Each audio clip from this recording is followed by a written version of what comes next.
Estudios Ana María Vidal, coordinadora o secretaria ejecutiva, perdón, de la Coordinadora Nacional de Derechos Humanos, que ha interpuesto un habeas corpus contra el Ministerio de Relaciones Exteriores, el Interior y la Superintendencia de Migraciones, y lo han hecho en defensa de los ciudadanos venezolanos que quieren entrar al Perú. Bienvenida. Ana María, hola, ¿qué tal? Buenos días. Primero, secretaria ejecutiva adjunta de la Coordinadora Nacional de Derechos Humanos. Secretaria ejecutiva adjunta.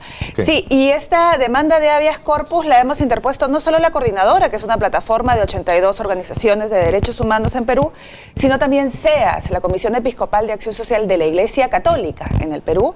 O sea, la Iglesia Católica está también presentando esta demanda de habeas corpus, y el Centro de Derechos Humanos de la Universidad Católica Andrés Bello de Caracas. Entonces es una demanda entre tres instituciones. Ahora, ¿qué es lo que pretende? Que se levante la decisión del gobierno peruano de solicitar visa a los ciudadanos venezolanos que quieren entrar al Perú. Lo que se pretende es, en el fondo, que el gobierno sea coherente con lo que está haciendo. El gobierno quiere liderar una política internacional del Grupo de Lima, de la denuncia ante la Corte Penal Internacional, porque no reconoce un gobierno que él dice que es ilegítimo. Ok, entonces que guarde coherencia con su política también para la población. Si dice que el gobierno es ilegítimo, ¿cómo le pide a la misma población venezolana que entregue documentos dados por ese gobierno ilegítimo? Porque está diciendo que tiene que llegar con un pasaporte vigente o vencido para pedir esta visa. ¿De quién? De un gobierno que el mismo gobierno peruano está diciendo es ilegítimo. Le pide antecedentes penales apostillados por ese gobierno, ese régimen de Nicolás Maduro, que el mismo gobierno peruano está diciendo, por un lado, que persigue a defensores de derechos humanos, que está encarcelando a la disidencia política. Entonces hay un contrasentido, y ese contrasentido lo está utilizando para la población y para nosotros como una cortina de humo para tapar un problema grave, que es el de la seguridad ciudadana. Porque no es cierto, como dice Morán, las cifras lo dicen, el INEI lo dice con cifras exactas, que se haya disparado la delincuencia. La delincuencia sigue igual y es gravísima.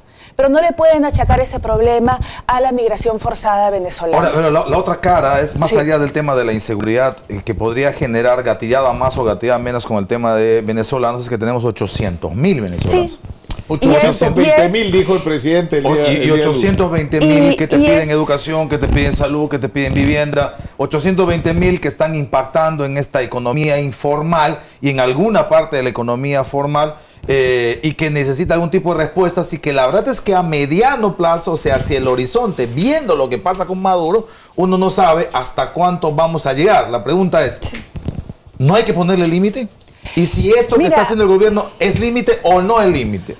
No, primero no lo vemos límite. No lo vemos límite, es una muralla que no tiene ningún orden y demás. Que está impactando en la economía, claro, y lo ha dicho hasta Elmer Cuba, y está impactando a veces de una manera también positiva. Hay que ver cómo se organiza eso, cómo se reorganiza.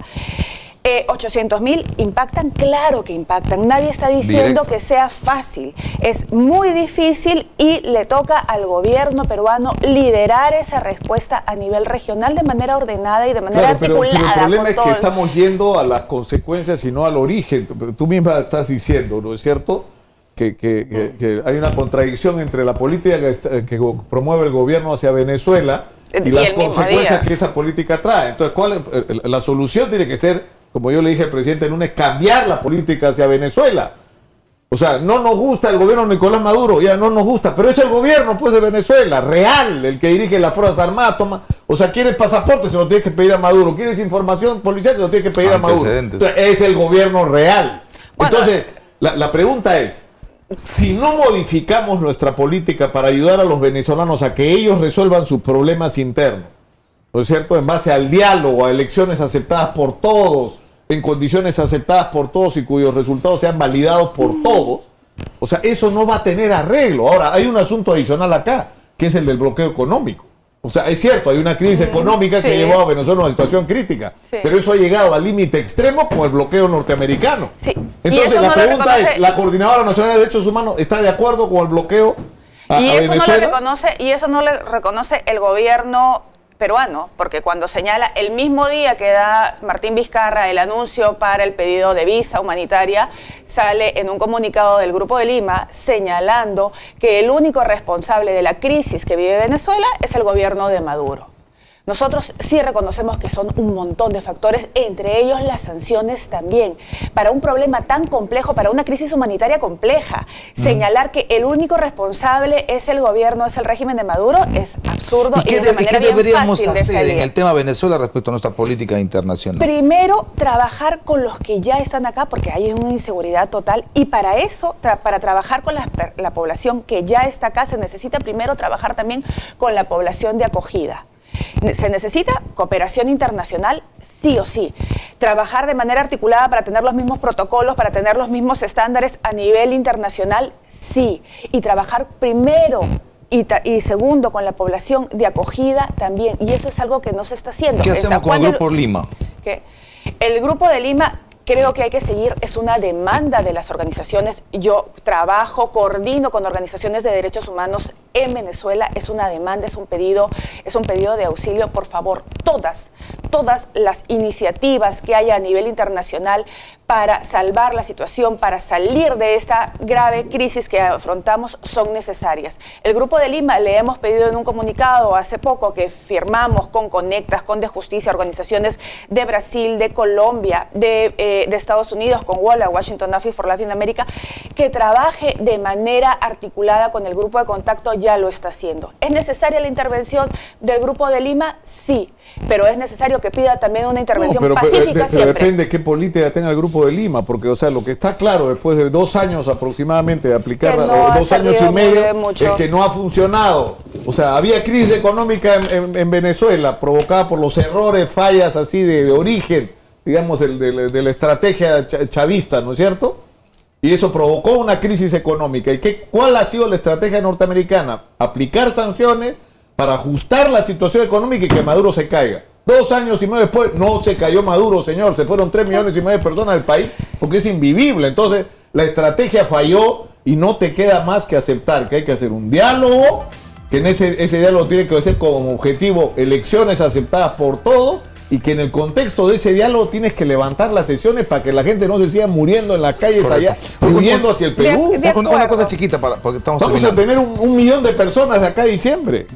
¿Cuál debe ser el pronunciamiento ¿Cuál debe ser el pronunciamiento? Primero, que lo declaren fundado. Si declaran fundado, se sigue abriendo la frontera tal como estaba antes de la decisión del gobierno. Segundo, que apliquen el Código Procesal Constitucional, le da la facultad al juez constitucional a decir tienen que aplicarse las medidas necesarias para que estos derechos se protejan. Correcto. Y para que estos derechos se protejan se necesita un plan integral que hasta ahora no lo tenemos. El gobierno peruano ha estado pendiente del Grupo de Lima, pero no ha hecho nada por la población que ha seguido entrando acá. Muy bien, pero también el juez podría resolver que no. Claro. Bueno, tuvimos una sentencia en ya tenía una sentencia que favorable. resolvió a favor. Sí. El gobierno, el Ministerio del Interior respondió con argumentos de verdad impensables que más parecían del régimen de Maduro, diciendo que la soberanía del Estado no podía el juez constitucional intervenir sobre las decisiones del presidente de la República, y está declarada infundada en segunda instancia y actualmente está en el Tribunal Constitucional. Así que pedimos también al Tribunal Constitucional que resuelva ese recurso de agravio constitucional que está pendiente en su despacho. Muy bien, muchas gracias. Muchas gracias por estar con nosotros. Antes de despedirnos, acá está el álbum Campeones de América, que está batiendo todos los récords. Viene con Caribeña. ¿Ah? Ahí lo tienen ustedes. Está que la rompe. Todo. Está lleno ya el álbum de eso acá.